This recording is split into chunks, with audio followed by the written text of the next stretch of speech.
Oke, selamat pagi semuanya. Jadi pada kesempatan ini kita kembali lagi dalam kuliah analisis dampak lingkungan. Dan topik bahasan kita pada video kali ini adalah pencemaran air. Nah, jadi pada video kali ini terlebih dahulu kita akan membahas mengenai hal-hal yang menyangkut dengan siklus perairan, dan kita akan membahas mengenai pencemarannya serta dampak yang ditimbulkan oleh pencemaran air. Oke, jadi yang pertama sekali itu kita perlu tahu mengenai pentingnya air bagi kehidupan kita. Jadi air itu adalah bagian dari fluida yang sangat penting bagi kehidupan, bagi ekosistem, dan dibutuhkan untuk kegiatan-kegiatan domestik kita. Air itu sendiri berfungsi sebagai pembersih alami di permukaan bumi. Nah, perlu diketahui setiap orang itu membutuhkan 2,5 meter kubik air per harinya. Jadi bisa dibayangkan cukup tinggi kebutuhan air per orang. Dan kalian bayangkan sendiri jika ini kita ibaratkan dengan kehidupan yang ada di dalam kampus. 1.500 orang membutuhkan 2,5 meter kubik per harinya. Jadi bisa kalian bayangkan betapa banyaknya kebutuhan air yang dibutuhkan oleh kampus Del kita sehari-hari. Nah, ini tentunya akan berdampak pada lingkungan hidup di sekitarnya. Namun untuk Del sendiri nanti akan kita bahas di sesi yang lain. Dan pada kesempatan ini kita hanya akan membahas mengenai dampak secara umum. Nah, siklus air itu sendiri terjadi perubahan wujud pada air itu sendiri dari cair menjadi uap yang merupakan proses yang dapat mempertahankan kualitas air. Kenapa dapat mempertahankan kualitas air? Karena pada saat terjadi penguapan, kualitas air kotoran-kotoran yang ada pada air itu sendiri tidak akan berubah menjadi uap. Nah, sehingga terjadi perubahan kualitas terhadap airnya. Namun ada beberapa pengotor yang bisa menjadi pengotor kontaminan pada siklus ini. Contohnya apa? Kontaminan yang berbentuk cair, sehingga ada fenomena yang kita sebut dengan hujan asam. Nah, hujan asam itu sendiri terjadi karena terjadinya pencemaran pada badan air yang masuk ke siklus air itu sendiri. Keberadaan air tidak pernah murni sebagai H2O, selalu mengandung impurities atau kotoran yang masuk ke lingkungan air. Nah, siklus air ini sendiri sebenarnya cukup gampang, dan ini biasanya kita pelajari pada saat SMA di mata pelajaran geografi ya. Jadi diingat-ingat lagi lah kembali mengenai pelajaran geografinya saat SMA.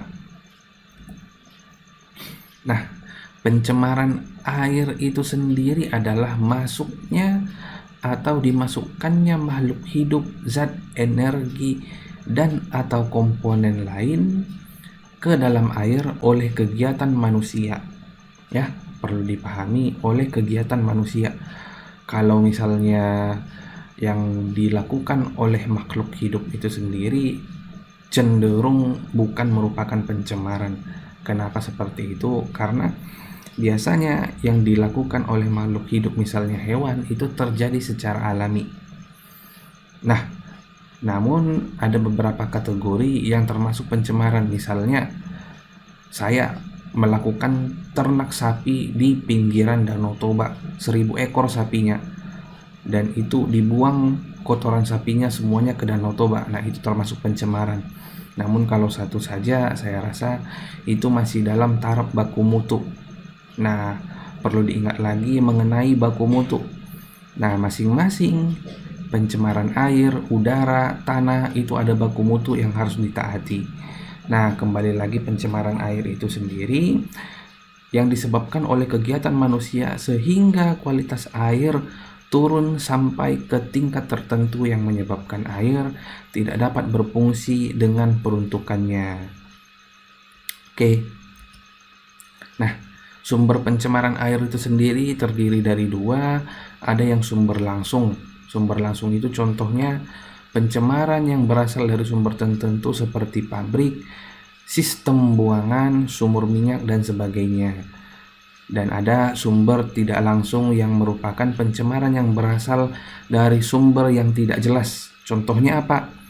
Air dari jalan dan dari kegiatan pertanian. Maksudnya apa ini air dari jalan? Air dari jalan ini adalah misalnya turun hujan. Nah, di jalan permukaan jalan itu sendiri terjadi banjir atau terjadi air larian yang debitnya cukup besar sehingga menyebabkan pengotoran terhadap badan air. Ya. Begitu juga dengan kegiatan pertanian. Misalnya saya melakukan penyiraman ke pertanian. Penyiramannya dalam jumlah yang sangat besar sehingga menyebabkan air larian ke badan air. Badan air itu contohnya apa? Danau, sungai, laut, dan sebagainya. Nah, sumber-sumber pencemaran air itu sendiri kalau misalnya kita kategorikan lagi, ada yang limbah industri dari produksinya atau pertambangan, ada limbah domestik. Limbah domestik ini apa? Limbah yang kalian hasilkan sehari-hari atau dari sanitasi kalian. Nah, misalnya limbah yang kalian hasilkan dari kegiatan mencuci piring, mencuci baju itu termasuk dalam limbah domestik. Baik juga sekresi yang kalian hasilkan, air pipis kalian itu termasuk dalam kategori limbah domestik. Lalu ada yang dikategorikan limbah pertanian seperti yang saya bilang tadi atau saya bilang sebelumnya. Lalu yang dari pembangkit listrik, yang contohnya itu yang dari bahan bakar minyak dan nuklir. Tentunya ini akan ada buangan yang dihasilkan oleh si minyak dan atau nuklir sehingga menyebabkan pengotoran kepada badan air. Perawatan dan pembersihan alat. Nah, ini standar ya, ketika mencuci dan sebagainya, mencuci mobil itu akan menyebabkan bukan sekresi tapi buangan terhadap badan air. Transportasi air itu merupakan salah satu pencemaran air juga. Kenapa? Misalnya transportasi air menggunakan kapal. Tentunya ini akan menyebabkan gangguan fisik terhadap air yang menjadikan dia kategori pencemaran. Lalu ada erosi sedimen. Nah, misalnya terjadi longsor yang muaranya ke badan air itu secara langsung menyebabkan pengotoran secara massal terhadap air walaupun tidak secara terus-menerus, namun masih dapat dikategorikan sumber pencemaran air.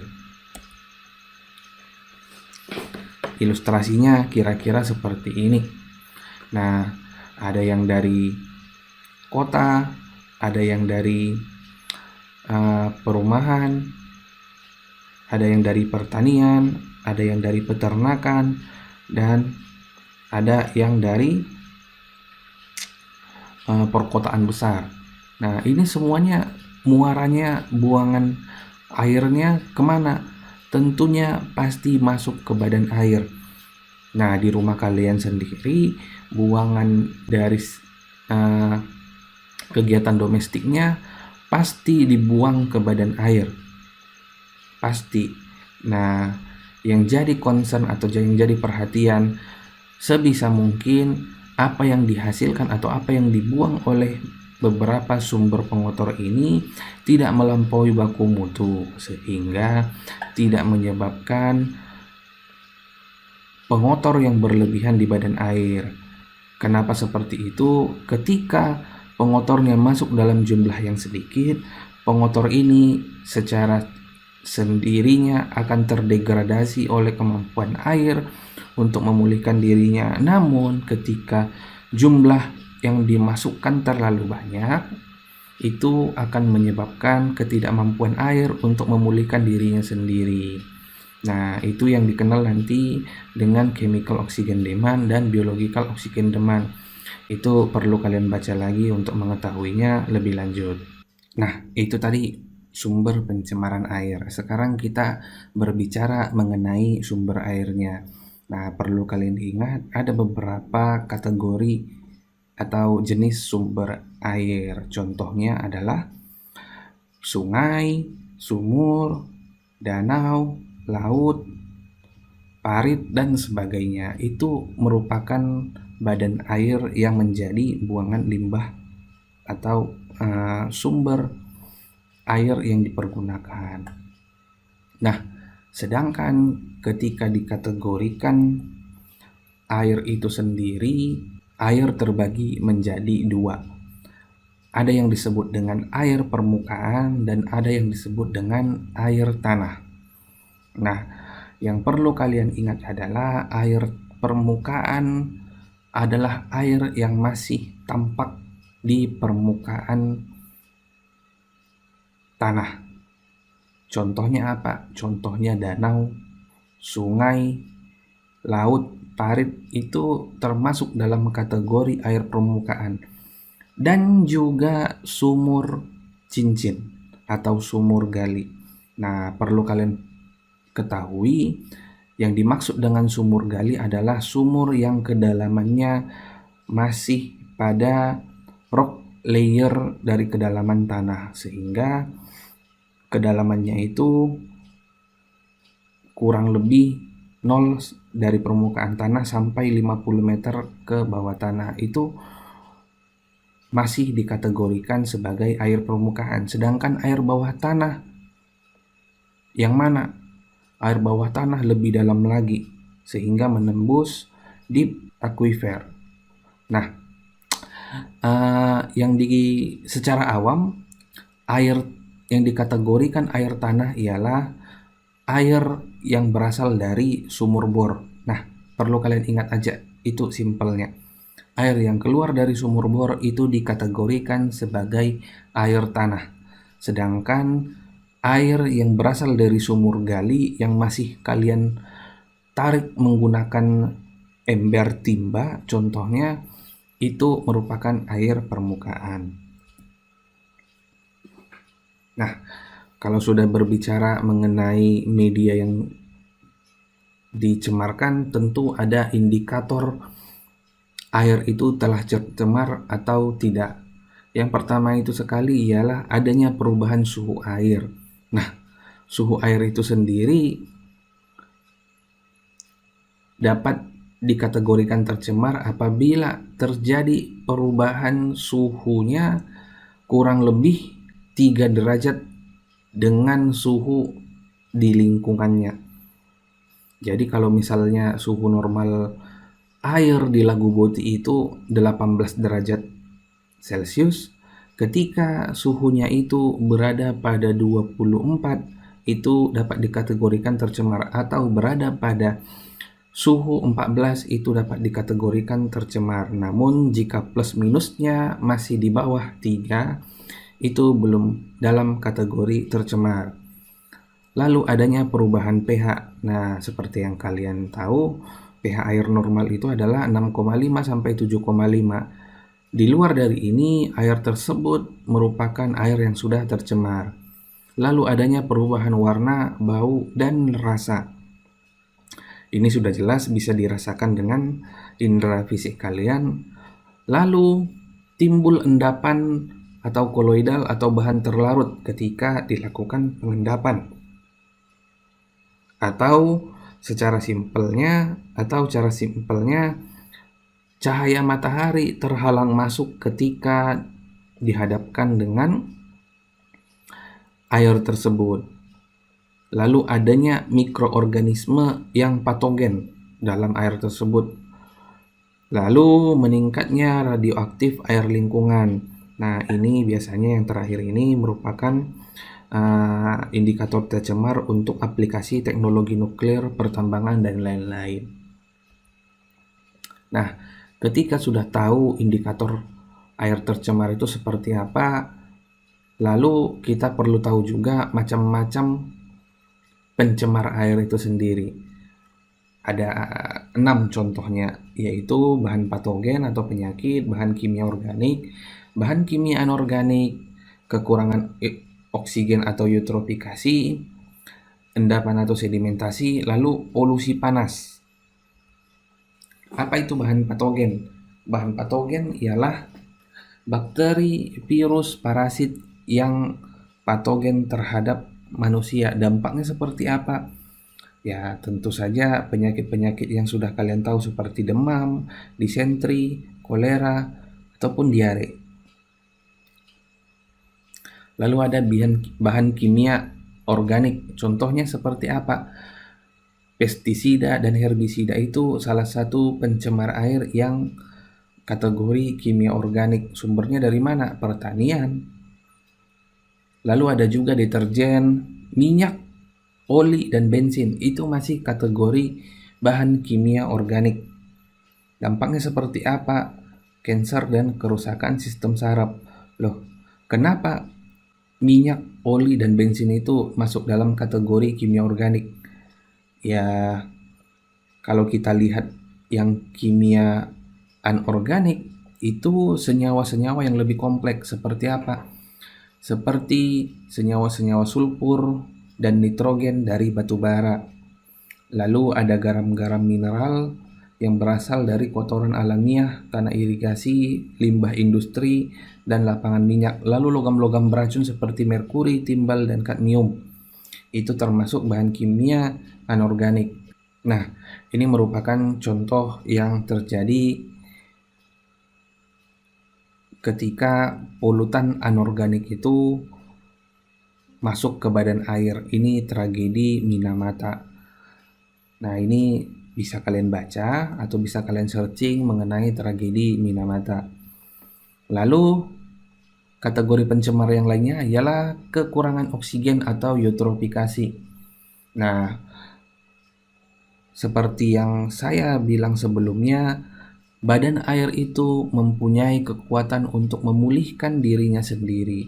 Dengan bantuan apa? Dengan bantuan oksigen. Ada kadar dissolved oksigen atau oksigen terlarut di dalam air sebagai indikator kualitas air itu baik.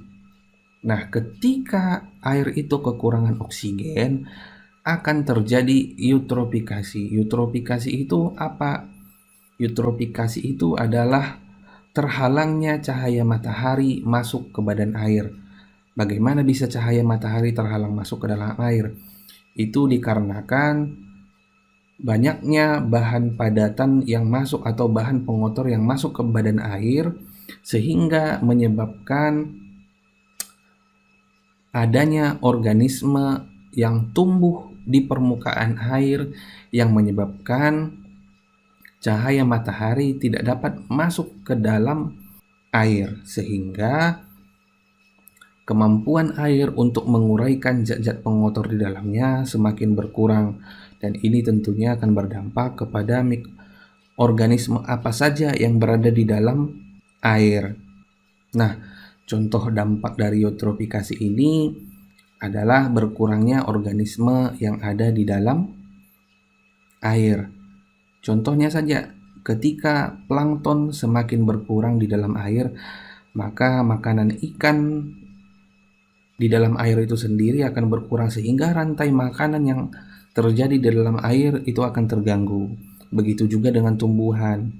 Tumbuhan yang ada di dalam air itu tidak dapat berfotosintesis karena cahaya matahari terhalang masuk ke dasar air, sehingga menyebabkan dampak yang sangat negatif bagi badan air. Nah, ilustrasinya kira-kira seperti ini. Ini dapat kalian baca atau dapat kalian cari sumber lainnya mengenai eutrofikasi.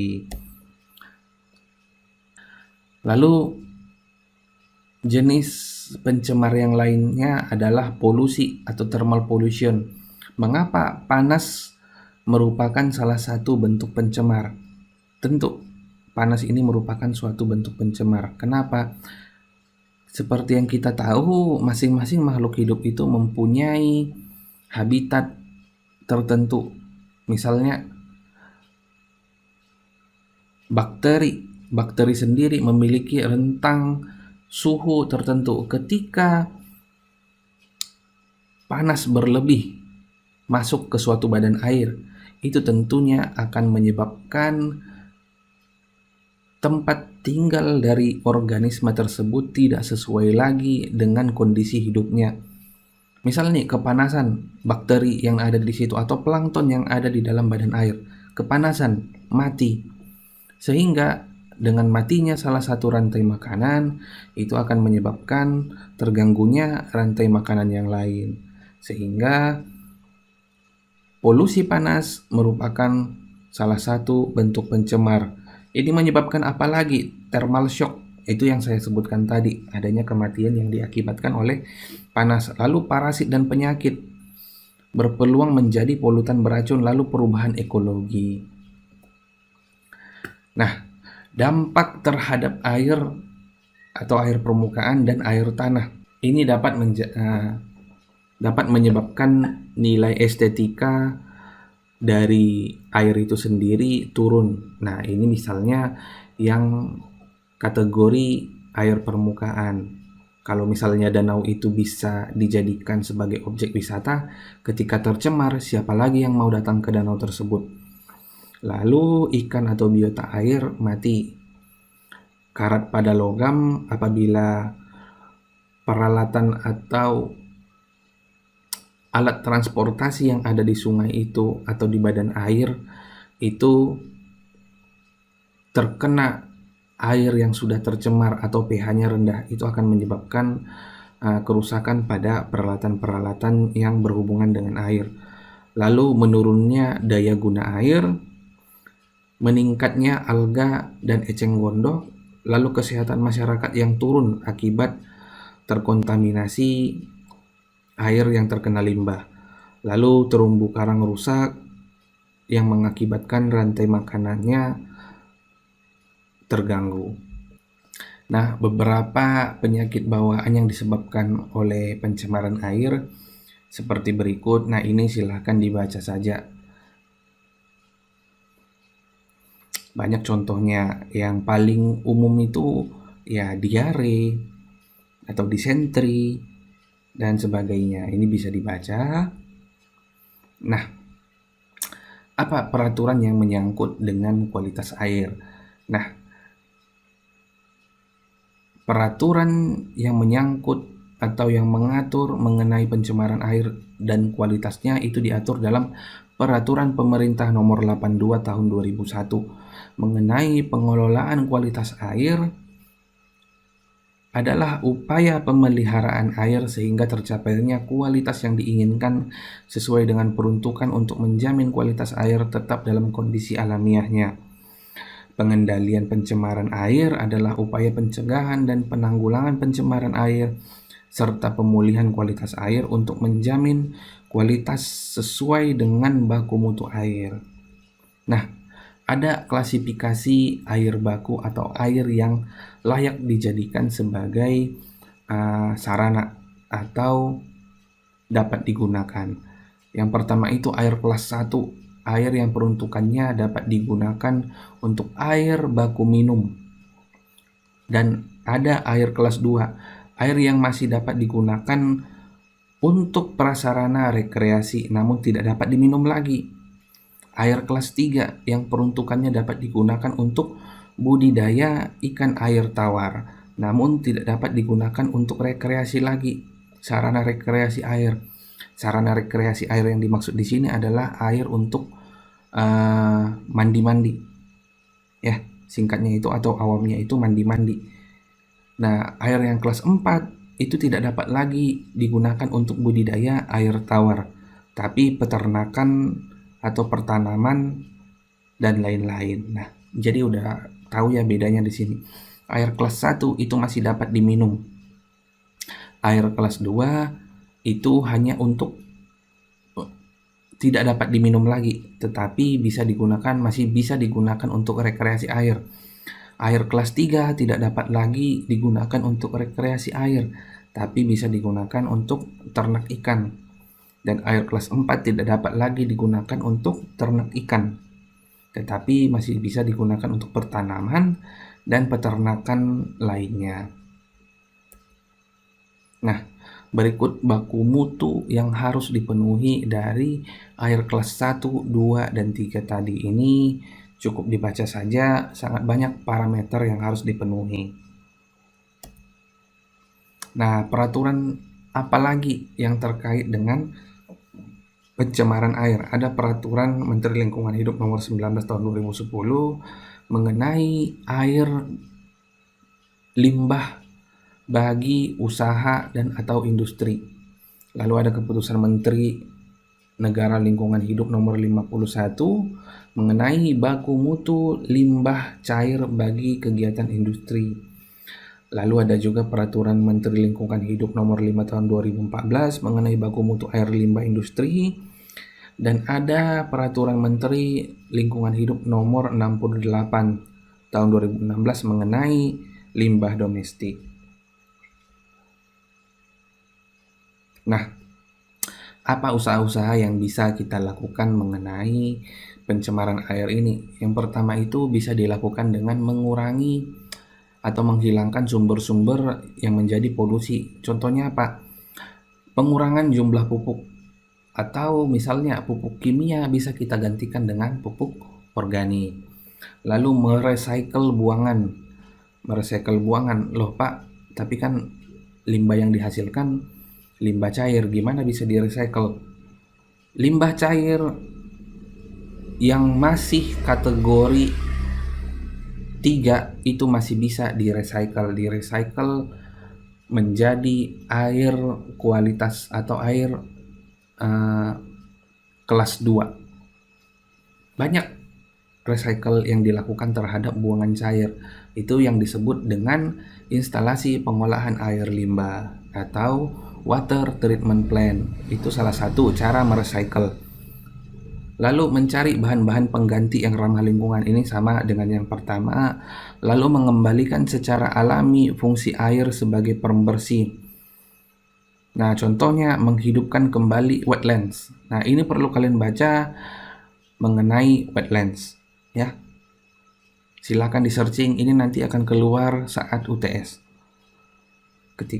Lalu meniru fungsi air sebagai pembersih alami dalam cara mengontrol plan saluran pengolahan buangan, lalu septic tank. Nah, ini artinya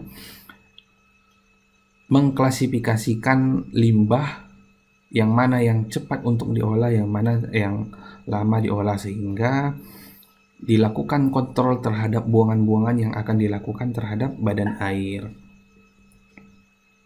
Nah, untuk inovasi pengolahan air limbah ada secara kimia, fisika, dan biologi. Ini dapat kalian baca. Dan ini teknologi-teknologi untuk pengolahan air. Ini dapat kalian baca. Ini juga ada wetland, mengenai wetland. Dan tugas kalian untuk minggu ini adalah mencari inovasi mengenai pengolahan air. Ya, inovasi apa saja yang terbarukan mengenai pengolahan air, dan nilai dari tugas ini ditentukan dari inovasi paling baik yang kalian sajikan.